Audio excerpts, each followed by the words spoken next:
తాకట్టులో ఉన్న బంగారాన్ని విడిపించి ఆ రోజు ఆన్లైన్ రేటుకే మేము కొంటాం. Sharma gold company. నమస్తే, వెల్కమ్ టు సుమన్ టీవీ. నేను మీ యామ్ని. ప్రస్తుతం మనతో ఉన్నారు ప్రముఖ ఆధ్యాత్మికవేత్త డాక్టర్ అనంతలక్ష్మి గారు ఉన్నారు. అమ్మతో మాట్లాడి మనకున్న సందేహాలను అడిగి తెలుసుకుందాం.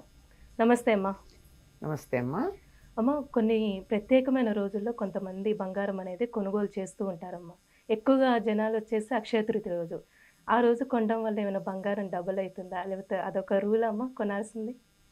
నాకు తెలిసినంత వరకు ఆ రోజు బంగారం కొనాలి అన్నటువంటి మాట ధర్మశాస్త్రాల్లో ఎక్కడా లేదు. పైగా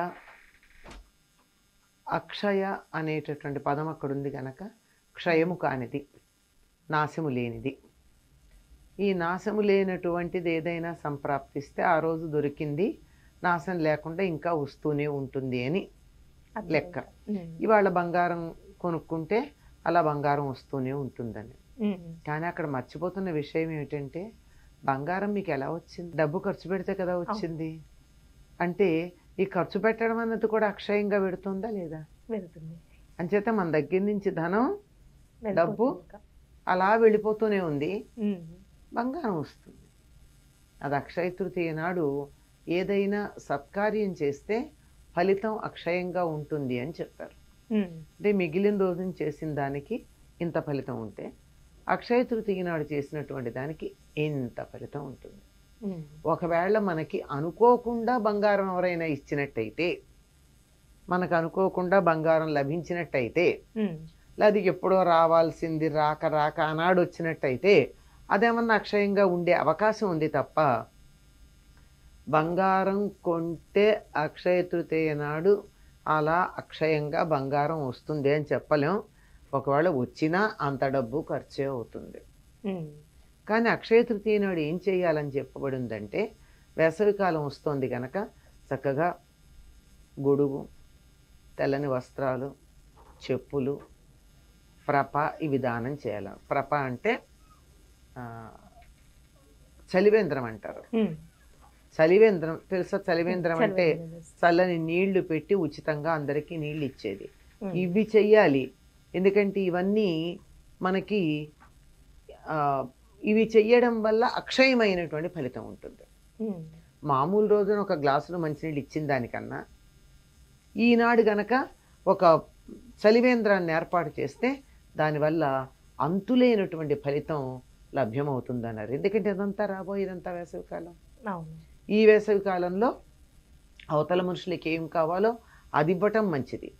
బంగారం దానం చేయడం కూడా మంచిది. అది కష్టమేమమ్మా. ఎందుకు కష్టమమ్మా?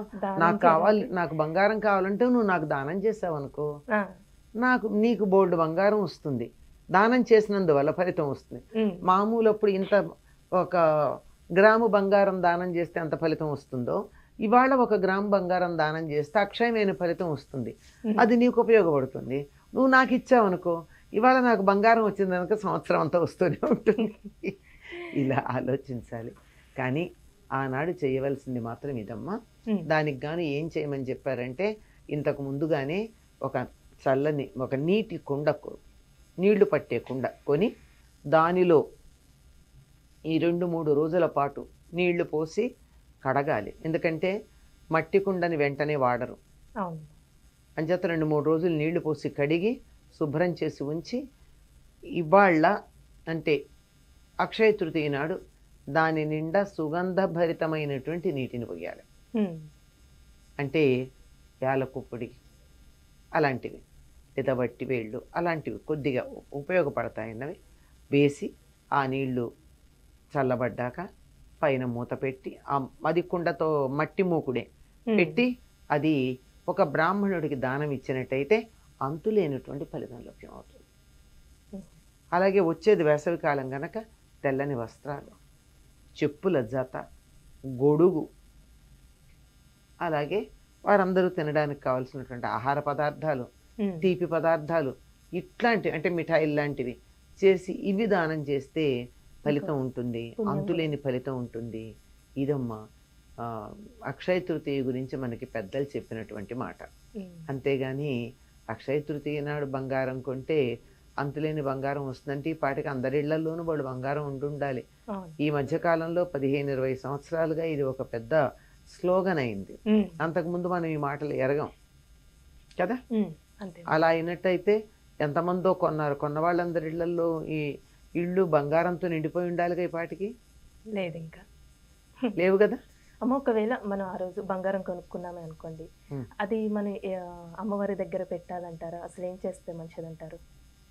అంటే మీకు ఏదన్నా అవసరం ఉండి తర్వాత పెళ్ళిళ్ళు ఉండి ఇంకేదో అవసరం ఉండి కొంటే కొనుక్కోవాలి, కానీ ఇవాళ కొన్నందువల్ల అక్షయంగా బంగారం వస్తూ ఉంటుందని మాత్రం అదే కొంచెం అనుకోక్కర్లేదు. మామూలుగా ఎప్పుడైనా సరే మనం బంగారం కొన్నా ఏం కొన్నా దేవుడి దగ్గర పెట్టే వాడుకుంటాం కదమ్మా. ఈరోజు కూడా అక్కడే పెట్టి వాడుకుంటే బాగుంటుంది. అసలు ఈ బంగారం అన్న పదం ఎందుకు వచ్చిందంటే ఒక చిన్న ఊహ చేయాల్సిన అవసరం ఉంది. సాధారణంగా ఇంట్లో పెద్దవాళ్ళు కానీ కొంతమంది గురువులు కానీ శిష్యుల్ని బంగారం అని పిలుస్తూ ఉంటారు. ఎందుకు పిలుస్తారు? లోహాలన్నింటిలోకి ఉత్తమమైనటువంటి లోహం బంగారం. తక్కువ స్థాయికి సంబంధించిన లోహాలని ఉత్తమ స్థాయికి చెందిన వాటిగా మార్చేటటువంటి ప్రక్రియ కూడా మన వాళ్ళకి తెలుసు. స్వర్ణ విద్య అంటారు. ఆ విధంగా ఇనప ముక్కల్లాగా ఉన్నటువంటి వాళ్ళందరూ బంగారంలాగా మారాలి అనే ఉద్దేశం ఇందులో ఉండుంటుంది తప్ప బంగారమే కొనాలి అనేటటువంటి ఉద్దేశం ఉన్నది అని అనుకోవడానికి వీల్లేదు. ఈ రోజుకి చాలా ప్రత్యేకతలు ఉన్నాయమ్మా. బంగారం కొనడం గురించే మనం మాట్లాడుతున్నాం. ఇంకేమున్నాయమ్మా ప్రత్యేకతలు? సింహాచలంలో చందనోత్సవం చేస్తారు అక్షయ తృతీయ నాడు. దానికి ముందే ఏర్పాట్లన్నీ చేసుకుని ఉంటారు. ముందు రోజు వలుపు ఉత్సవం చేస్తారు, ఆ తర్వాత ఇవాళ చందనం పూస్తారు. చాలా విశేషంగా ఉంటుంది. ఈనాడు చందనం ఎవరికైనా దానం ఇస్తే కూడా చాలా మంచిది. ఎందుకంటే వేసవికాలం వస్తుంది అంటే శరీరానికి చెమట పడుతుంది. చెమట పట్టడంతో పాటుగా సెగ్గడ్డలు మొదలైనవి లేస్తాయి, వేడి చేస్తూ ఉంటుంది. ఈ చందనం వేడిని తగ్గిస్తుంది, పైన గడ్డలు వస్తే అవన్నీ బాగు చేస్తుంది, తర్వాత చెమట పట్టి వాసన లేకుండా చేస్తుంది, ఆహ్లాదకరంగా ఉంటుంది.